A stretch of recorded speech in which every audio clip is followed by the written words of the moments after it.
disibukkan oleh duniawi. Maka dikatakan wa min khalfihim. Kemudian apa? Wa an aimanihim. Kemudian setan itu menggoda dari kanan. Kemudian setan itu juga akan menggoda dari kiri. Ketika ulama ditanya apa tafsirnya, dari kanan itu dia katakan, kita maaf tak bisa digoda oleh meragukan akhirat, tak mampu sibuk dengan duniawi. Maka yang ketiga, setan akan membuat kita lalai dalam berbuat kebaikan. Sholat terlambat, bangun malam dia malas. Maka ada hadis dikatakan, ada beberapa orang yang dibenci oleh Rasulullah. Salah satu dikatakan wa mayyitun bil laili, mayat di malam hari. Enggak ada dia terbangun sama sekali. Enggak ada. Kemudian wa mahirun bin nahar, siang hari dia paling hebat, malam hari jadi pakai dia. Surah At-Tahrim ayat yang ke-6. Ya ayyuhalladzina amanu qu anfusakum wa ahlikum nara wa quduhan nas wal hijar. Hai orang-orang beriman, peliharalah dirimu dan keluargamu dari api neraka yang bahan bakunya terdiri dari batu dan manusia. Kemudian dijaga oleh para malaikat, yang malaikat itu tidak pernah menolak apapun yang diperintahkan oleh Allah.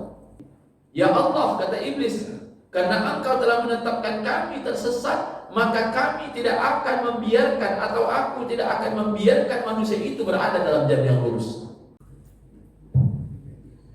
Bismillahirrahmanirrahim. Assalamualaikum warahmatullahi wabarakatuh. Alhamdulillah rabbil alamin wal aqibatu lil muttaqin wala udwana illa 'alal zalimin. Asyhadu an la ilaha illallah wa la syarika lahu wa asyhadu anna Muhammadan 'abduhu wa rasuluh. Allahumma shalli ala Muhammad wa ala alihi wa sahbihi wa man tabi'ahum bi ihsan ila yaumiddin. Wa qala Allah ta'ala fil Qur'anil Karim, ya ayyuhalladzina amanu taqullaha haqqa tuqatih wa la tamutunna illa wa antum muslimun. Hadirin Bapak Ibu sedang jemaah maghrib yang berbahagia, mengawali pertemuan kita pada kesempatan yang berbahagia ini, mari kita senantiasa bersyukur kepada Allah Subhanahu wa taala. Sampai pada saat yang berbahagia ini Allah masih mencurahkan rahmat dan nikmat-Nya, diberikan kita iman dan Islam, dan diberikan kesempatan untuk kembali bersuah di masjid yang kita cintai ini. Dan tentunya mudah-mudahan seluruh amal ibadah yang kita lakukan diterima oleh Allah Subhanahu wa taala. Salawat dan salam tercurahkan pada baginda alam Nabi Muhammad sallallahu alaihi wasallam. Allahumma shalli ala Muhammad. Mudah-mudahan tentunya kita berharap menjadi orang-orang yang mendapatkan syafaatnya. Hadirin Bapak Ibu yang berbahagia, malam hari ini kita berada di hari yang ke-27 di bulan Rajab 1442 Hijriah, dan insya Allah lebih kurang 32 hari ke depan maka Ramadan akan segera menjelang. Berdasarkan informasi yang kita dapatkan dari Badan Hisab, kemungkinan awal Ramadan itu nantinya akan bertepatan di hari yang ke-Selasa, hari yang ke-13 di bulan April 2021. Tentunya doa dan harapan kita kepada Allah Subhanahu wa taala, pertama dianugerahkan umur yang panjang, kemudian dilimpahkan kesehatan yang tidak kalah pentingnya. Mudah-mudahan tentunya pandemi yang masih menjadi sebuah perhatian penting saat ini mudah-mudahan segera berlalu. Mengapa demikian? Bapak Ibu yang berbahagia, kita masih merasakan apa yang terjadi pada Ramadan tahun kemarin. Tanpa terasa Covid itu lebih dari 1 tahun saat ini. Dan ketika itu masjid-masjid ditutup, orang-orang lebih banyak tinggal di rumah. Tetapi itulah sebuah kehidupan yang mesti kita nikmati, dan itulah ujian yang Allah cobakan buat kita. Dan sampai hari ini, walaupun mungkin angkanya tidak sebanyak yang dulu, tetapi yang kita lihat masih ada, dan itu terkendala beberapa ibadah, wabil khusus para jemaah yang akan berangkat menunaikan ibadah haji dan juga umroh yang sampai hari ini belum ada sebuah keputusan dari pemerintah Arab Saudi. Hadirin Bapak Ibu yang berbahagia, kalau kita lihat Al-Quran, maka sesungguhnya Allah pernah menceritakan beberapa makhluk yang Dia ciptakan dari unsur yang berbeda. Pertama, ketika Allah menceritakan tentang malaikat, maka malaikat itu kata Rasulullah diciptakan oleh Allah dari cahaya atau nur. Kemudian Allah juga menceritakan tentang jin. Jin yang diciptakan oleh Allah sebelum manusia, dan dia terdiri dari nar ataupun dari api. Tetapi ketika Allah menceritakan tentang asal muasal diciptakannya manusia, maka manusia itu terdiri dari tanah. Maka Bapak Ibu yang berbahagia, tetapi dalam sebuah perjalanan waktu, apa yang terjadi? Seluruh makhluk ini diperintahkan untuk taat kepada Allah. Tidak hanya malaikat, tetapi secara khusus memang Al-Quran itu menyebutkan wa ma khalaqtul jinna wal insa illa liya'budun. Tidaklah aku ciptakan jin dan manusia melainkan untuk beribadah kepadaku. Mengapa dalam ayat itu tidak Allah sebutkan tentang malaikat? Karena sesungguhnya kalau kita lihat Al-Quran surah At-Tahrim ayat yang ke-6, ya ayyuhalladzina amanu qu anfusakum wa ahlikum nara wa quduhan nas wal hijar. Hai orang-orang beriman, peliharalah dirimu dan keluargamu dari api neraka yang bahan bakunya terdiri dari batu dan manusia, kemudian dijaga oleh para malaikat yang malaikat itu tidak pernah menolak apapun yang diperintahkan oleh Allah. Maka Bapak Ibu yang berbahagia, secara tersurat Allah mengatakan pada ayat itu, malaikat itu adalah makhluk yang memang tidak pernah sekalipun melanggar aturan Allah. Tapi berbeda dengan dua makhluk ini. Manusia sifatnya mukhayyar. Manusia itu memiliki pilihan, Pak. Ada di antara kita yang menjadi mukmin, ada di antara kita yang menjadi kafir. Sama juga dengan jin. Jin itu ada dua alternatif. Pertama, dia yang taat kepada Allah. Yang kedua, dia terlaknat. Maka ketika jin itu dilaknat oleh Allah karena perilaku pembangkangannya, maka jin itu disebut dengan setan. Maka Bapak Ibu yang berbahagia, setan itu tidak hanya jin. Karena Al-Quran dan hadis juga mengatakan setan itu sifat yang dia terdiri dari dua makhluk. Pertama adalah dari jenis jin, yang kedua adalah dari jenis manusia. Kemudian posisi iblisnya di mana, Pak Ustaz? Ulama mengatakan iblis itu nenek moyangnya daripada setan, itulah iblis.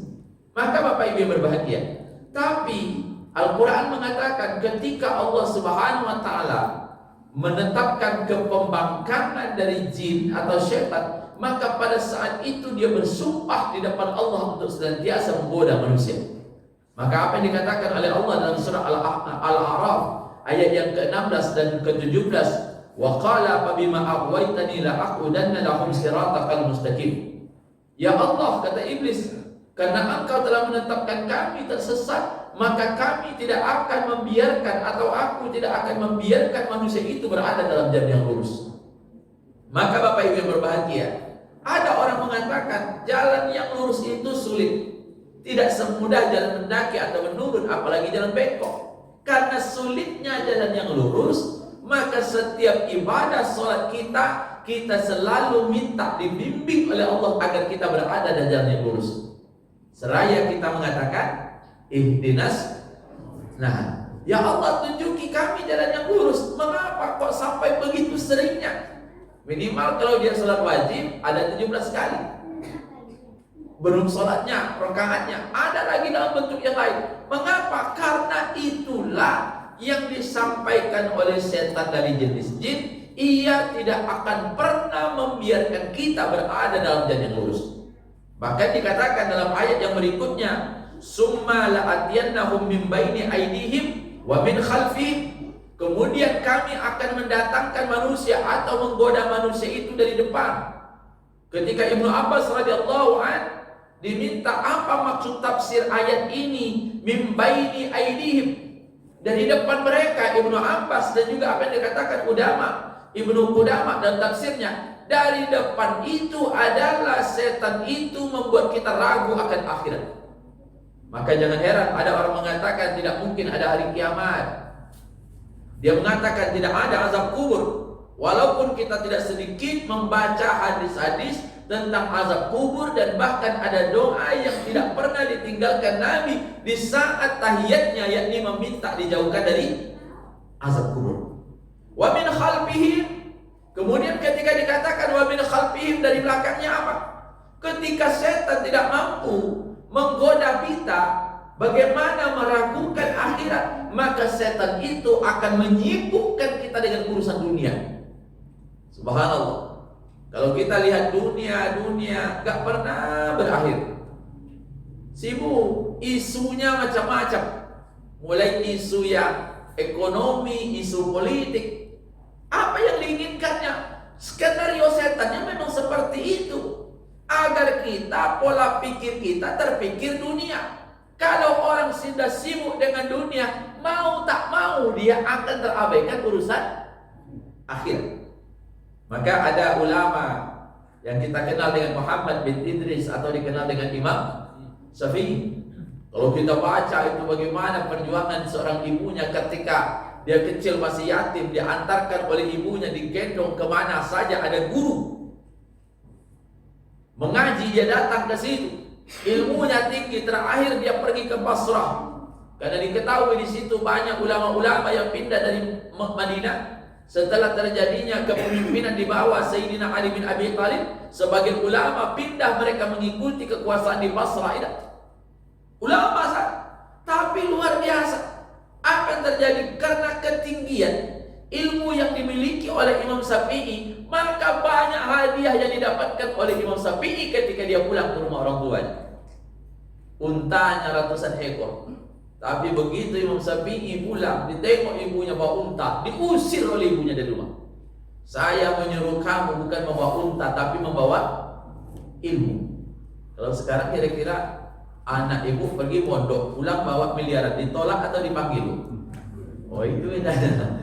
Sini nak. Nah subhanallah, karena banyak juga anak-anak sekarang kan yang dapat duit. Nah dia datang dipanggil lagi pulang. Tapi apa dikatakan? Ibu saya tidak mau menerima saya pulang. Tetapi akhirnya apa? Begitu Imam Syafi'i ingin pulang, orang datang ke rumahnya. Imam Syafi'i atau anakmu akan segera pulang. Ibunya katakan, tidak usah, biarkan saja dia pergi menuntut ilmu. Cuma ketika itu dia katakan, kali ini dia pulang tidak membawa harta, tetapi membawa catatan ilmu-ilmunya berupa buku. Maka ibunya katakan, silahkan datang. Kita disibukkan oleh duniawi, maka dikatakan wa min khalfihim. Kemudian apa? Wa an aimanihim. Kemudian setan itu menggoda dari kanan, kemudian setan itu juga akan menggoda dari kiri. Ketika ulama ditanya apa tafsirnya, dari kanan itu dia katakan, kita maaf tak bisa digoda oleh meragukan akhirat, tak mampu sibuk dengan duniawi. Maka yang ketiga, setan akan membuat kita lalai dalam berbuat kebaikan. Sholat terlambat, bangun malam dia malas. Maka ada hadis dikatakan, ada beberapa orang yang dibenci oleh Rasulullah. Salah satu dikatakan wa mayyitun bil laili, mayat di malam hari. Enggak ada dia terbangun sama sekali. Enggak ada. Kemudian wa mahirun bin nahar, siang hari dia paling hebat, malam hari jadi pakai dia. Enggak ada nilai ibadahnya. Dia hanya mengatakan harus banyak istirahat karena kata dokter agar imun tubuh kita harus banyak istirahat. Mulai jam 8 malam sampai jam 8 pagi. Itu bukan imun, ini imun-imunnya. Nah subhanallah, yang berikutnya apa dikatakan? Dari kirinya setan akan menggiring kita untuk melakukan dosa-dosa kecil. Maka di akhir ayat itu apa yang diungkapkan oleh setan, wala tajidu aktsarahum syakirin. Ya Allah, engkau akan sedikit menemukan mereka bersyukur atau taat. Betul apa yang dikatakan, mana orang banyak bersyukur, mana pada orang ingkar. Tidak hanya ayat itu, ayat Al-A'raf diperkuat nanti oleh hadis yang berasal dari Abu Sa'id Al-Khudri. Ketika Rasulullah mengatakan, inna syaitana qal, setan itu mendeklarasikan dirinya, wa izzatika ya Rabbi, demi keagungan ya Tuhanku, la abrahu a'wi ibadaka madamat arwahum fi ajsadin. Ya Allah, aku tidak akan membiarkan anak Adam itu di tempat yang benar selama masih ada ruh dengan jasad. Maka jangan apa dikatakan, sampai mati kita, sampai ruh berpisah dengan jasad. Bahkan maaf, ketika menjelang mati kita, setan masih memiliki keinginan agar kita jatuh dalam kesesatan yang diinginkannya. Maka Nabi mengingatkan kita dari sebuah hadis yang diungkapkan oleh Jabir bin Abdullah, inna syaitana yakhduru ahadukum inda kulli syai'in bi sya'nihi. Sesungguhnya kata Rasulullah, setan itu mendatangi kalian dalam segenap urusan yang mungkin mereka lakukan. Jangankan urusan agama, urusan duniawi, urusan agama saja setan ikut. Maka kadang-kadang maaf, ada beberapa cara setan nanti yang menggoda. Ada kita terlalai, ada kita ujub, bangga terhadap diri sendiri. Kemudian merasa kita sehat, kemudian tidak mungkin sakit. Atau sebaliknya ada di antara kita sakit, kemudian putus asa dari rahmat Allah. Maka pertama dikatakan oleh Rasulullah itu, yang tidak kalah pentingnya, yang perlu diwaspadai ketika setan menggoda kita menjelang akhir hayat kita, atau yang disebut ketika sakratil maut. Maka ada hadis yang diungkapkan dari Ahmad, Abu Daud itu, yang disahihkan oleh Albani, itu mengatakan doa Rasulullah, ya Allah, aku berlindung kepadamu agar tidak disesatkan oleh setan ketika waktu mati, agar tidak disesat. Mengapa? Maka Al-Khattabi ketika ditanyakan wa a'udzubika min yatakhabbatis syaitan indal maut, hadis ini kemudian dipahami oleh Khattabi bahwa setan itu senantiasa menghiasi hari-hari kita menjelang sakratil maut. Nah, apa tandanya orang digoda atau terpengaruhi oleh setan ketika menjelang matinya? Pertama, kata Al-Khattabi, orang itu tidak mau bertobat padahal ajalnya sudah dekat. Karena kan ada dua proses kematian. Pertama, mati mendadak, itu gak sempat bertobat. Yang kedua yang dikatakan, orang yang mungkin diawali rasa sakit. Sesungguhnya pada saat sakit itu kenikmatannya luar biasa. Kalau dia mengerti bahwa sakit itu menjadi rahmat, maka pada saat itu ia bertobat. Karena doa orang sakit itu mustajab, dia lebih dekat kepada Allah. Maka ketika bapak ibu dalam keadaan sakit, perbanyak meminta ampun, beristighfar, kemudian agar kita diwafatkan oleh Allah dalam keadaan husnul khatimah. Yang kedua, kata Khattabi, dia tidak mau memperbaiki urusannya. Apa artinya? Maaf, ibu pernah mengambil hak orang, menjelang sakit kembalikan, selesaikan hutang piutang. Maka maaf, makin tua kita jangan hutang diperbuat. Sudah hutang negara banyak, ditambah pula hutang ibu. Ini masalah. Apalagi hari ini setiap hari datang SMS kesempatan untuk berhutang. Serahkan, jangan diperbanyak lagi. Kalau kita bisa berhentilah. Karena maaf, ajal kita nggak mengetahui. Yang ketiga, kata Khattabi, apa bentuk orang yang digoda oleh setan menjelang akhir hayatnya tidak mau meminta maaf kepada orang yang pernah dizoliminya. Maka Bapak Ibu yang berbahagia, serahkan harta orang itu. Kalau kita menzolimi dalam bentuk non fisik, maka maaf, minta dimaafkan. Itulah maka dalam Islam, kalau ada orang sakit disuruh tengok. Fa iza maridtu fa'udhu. Kalau dia sakit, tengok. Ngapa? Mana tahu orang yang sakit mau minta maaf. Maka kalau orang sakit dia tengok, jangan minta doa umur panjang, tidak usah. Umur itu sudah dibatasi. Bu, mohon maaf, seandainya saya duluan, saya minta maaf. Seandainya ada kesalahan yang pernah saya lakukan, tidak, mohon ya, doakan saya, mudah-mudahan besok bisa lagi beli anggur 5. La ilaha illallah. Ini kemana-mana begini.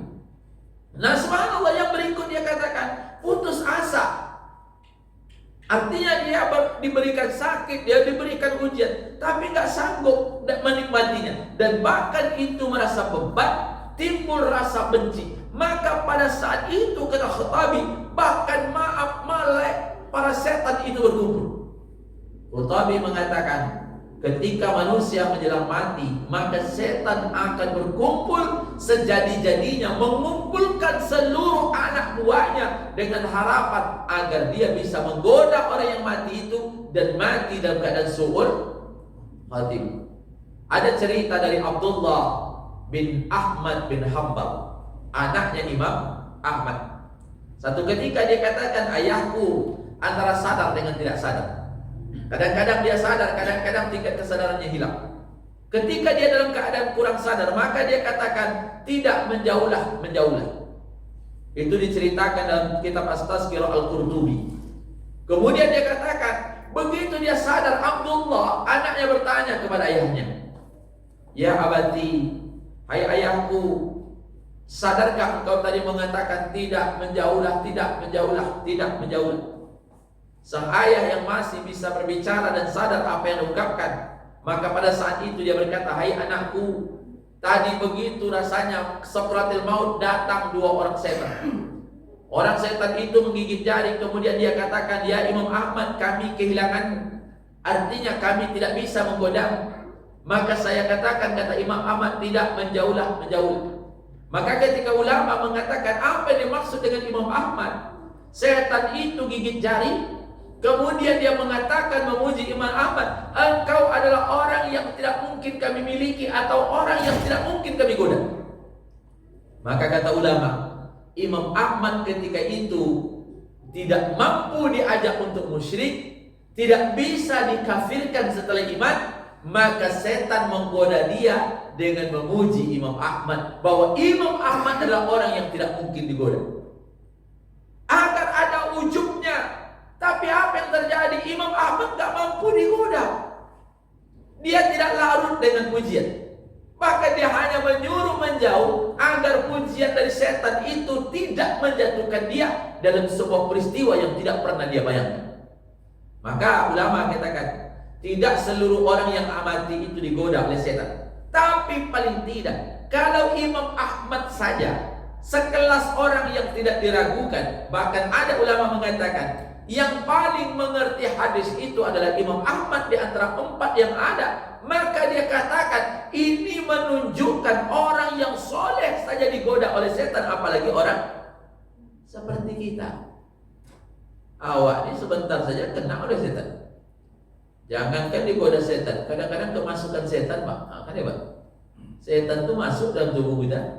Ketika masuk, aku kawan ambu. Nah, kemudian ada cerita dari Abu Abbas Ahmad bin Umar, ceritanya tentang Ja'far Ahmad bin Muhammad, seorang ulama dari Cordoba. Dia ceritakan dalam tazkirah itu bahwa Ja'far bin Ahmad bin Muhammad dalam sakaratil maut. Kemudian orang mentalkinkannya. Ketika orang mentalkinkan, maka dia katakan tidak. Begitu dia sadar, orang bertanya kepada Syekh Ja'far Ahmad bin Muhammad, "Ya Syekh, apa yang kau ucapkan tadi? Bukankah engkau selalu mengajarkan kalau orang dalam sakaratil maut dibimbing dengan mengucapkan la ilaha illallah?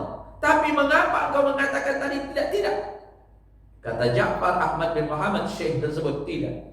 Ketika kalian mentalkinkan tadi, ada 2 orang setan yang datang. Satunya mengatakan, masuklah engkau ke dalam agama Yahudi, karena itulah yang akan menyelamatkanmu di alam kubur.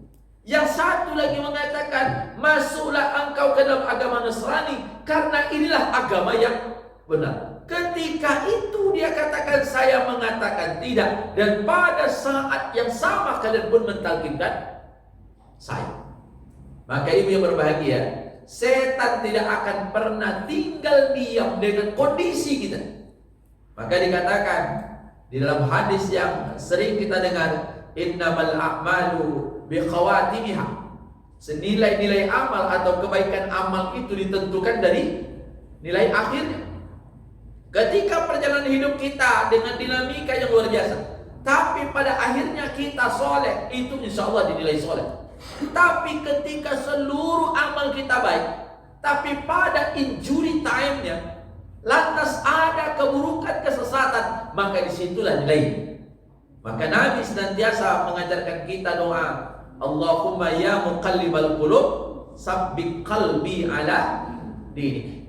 Ya Allah, zat yang membolak-bolak hati, tetapkan hati kami untuk taat kepadamu. Maka disitulah apa yang dianjurkan oleh Islam. Orang yang sakratil maut itu tidak boleh diganggu dengan aktivitas apapun, kecuali aktivitas yang memungkinkan meringankan jalannya, dipermudah ruh keluar dari jasad. Seperti dibacakan Yasin atau ditalkinkan, bukan menangisinya.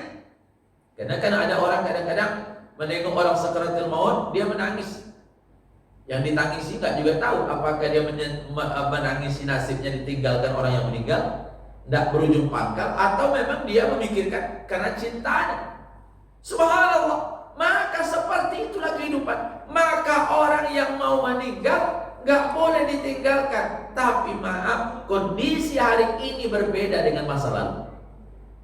Sekarang maaf, di ruang ICU nggak boleh dijaga. Maaf, sekarang apalagi yang mati-mati kekinian. Jangankan untuk menjelang akhir hayatnya, dah mati pun tidak boleh juga. Tidak dimandikan, cuma proses yang begitu rupa. Karena memang tidak ada sanggup dengan kondisi yang dianggap mengkhawatirkan keselangsungan hidup kita berikut. Subhanallah. Nah, ketika kita hidup, apakah kita juga tidak digoda oleh setan? Apalagi ketika hidup. Sedangkan ketika kita mau mati saja, setan itu tidak membiarkan kita di dalam keselamatan, apatah lagi ketika kita dalam hidup. Maka dalam bukunya Mukhtasar Minhajul Qasidin Ibnu Qudamah mengatakan, ada beberapa pintu setan yang mudah masuk dalam diri kita. Maaf, kalau pintunya sudah terbuka, maka isinya akan diambil oleh pencuri. Tapi kalau maaf punya jendela, jendelanya dikasih besi, apa namanya itu? Atrali. Kemudian pintunya dilapis dua seperti ini, lengkap dengan CCTV-nya. Setan itu mikir juga. Subhanallah. Saya baru tahu kalau satpam itu bajunya sekarang sama dengan polisi. Saya tadi kaget, ngapain pula polisi jaga-jaga bank? Ini gimana nanti harga diri? Rupanya satpam. Saya tengok ke Bang Riau tadi, Pak. Saya tengok di sininya, oh iya ini yang namanya satpam. Jadi nanti saya takut ini salah guna nanti ya.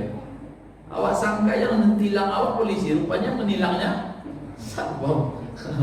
Dan subhanallah. Nah, ketika ada security-nya, imannya kuat, sholatnya terjaga, orang mencuri tidak akan masuk. Tapi coba bayangkan, rumahnya maaf nggak ada tralinya, isinya begitu besar, kemudian maaf dikunci pun tidak pun ada niat orang untuk mencurinya. Satu saat dia akan mengambil isi. Tapi jangan heran, rumah kosong, insya Allah setan tidak akan mau masuk. Pernah tidak rumah orang kosong dicuri orang? Gak ada. Ngapain mencuri masuk? Membuang waktu aja. Yang ada di dalam sapu patah, bola listriknya sudah mati. Itu orang mencuri mikir-mikir, menyusahkan awak. Jangan-jangan dia perlu takut pula dia masuk. Tapi kalau kita beriman, kuat imannya, digoda oleh setan. Karena setan gak akan menggoda orang-orang yang tidak beriman. Orang-orang yang hanya kerjanya mabuk-mabukan, mereka yang minum-minum tua, lah akan mau setan. Karena sesama setan dilarang saling menggoda. Situ ada di bajunya masing-masing. Maka jangan ibu tanyakan ada setan tak di tempat tua. Nggak ada. Setan itu adanya di masjid, di tempat-tempat majelis zikir, di majelis-majelis ilmu orang-orang baik. Ada setan. Nah, apa pintu setan? Pertama dikatakan oleh penulis Ibnu Qudamah, setan itu ada di pintu hasad dan pintu qaw.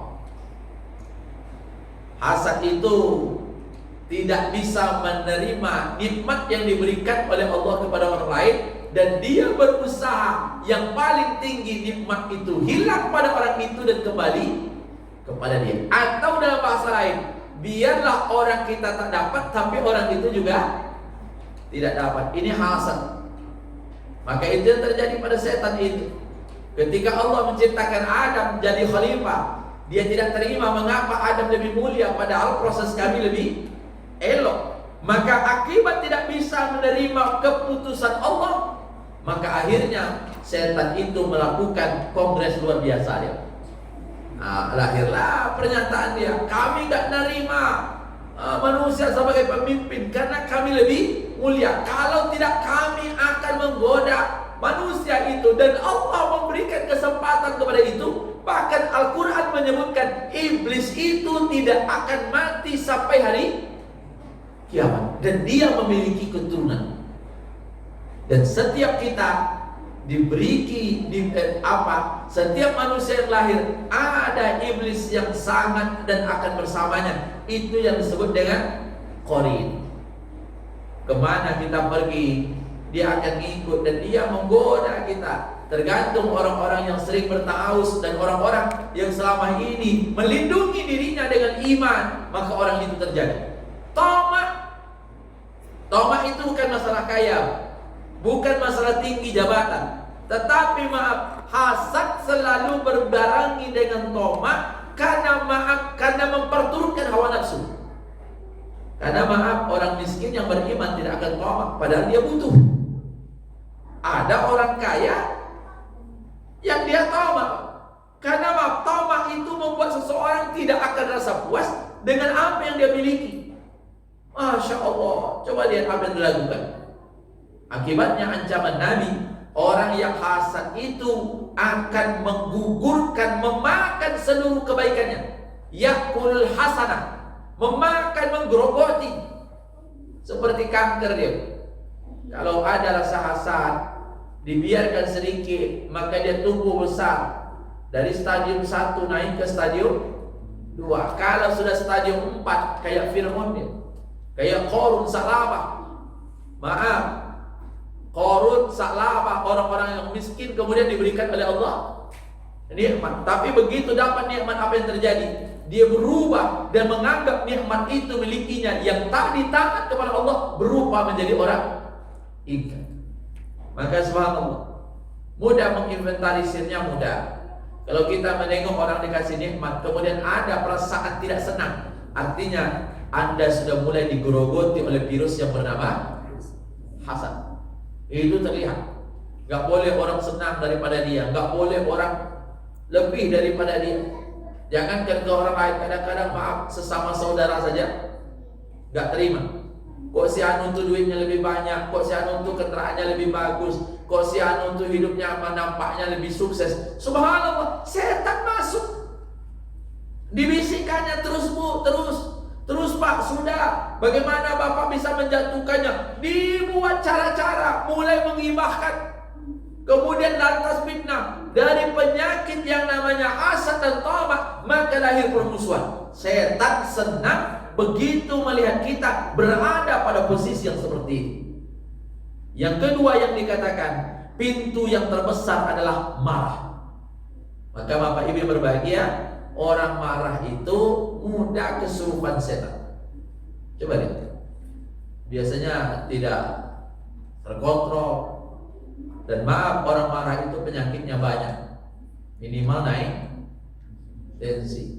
Maka subhanallah, ketika seorang ditanya oleh Nabi, ya Nabi, ajarkan kepadaku suatu amalan yang mungkin membuat hidupku lebih mulia, aku diterima di mana-mana, atau aku makan surga.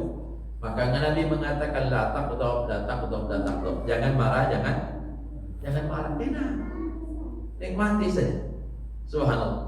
Maka jangan dimasukkan dunia. Kalau dunia ini ibu masukkan dalam hidup, selesai. Sandal hilang, naik tensi juga.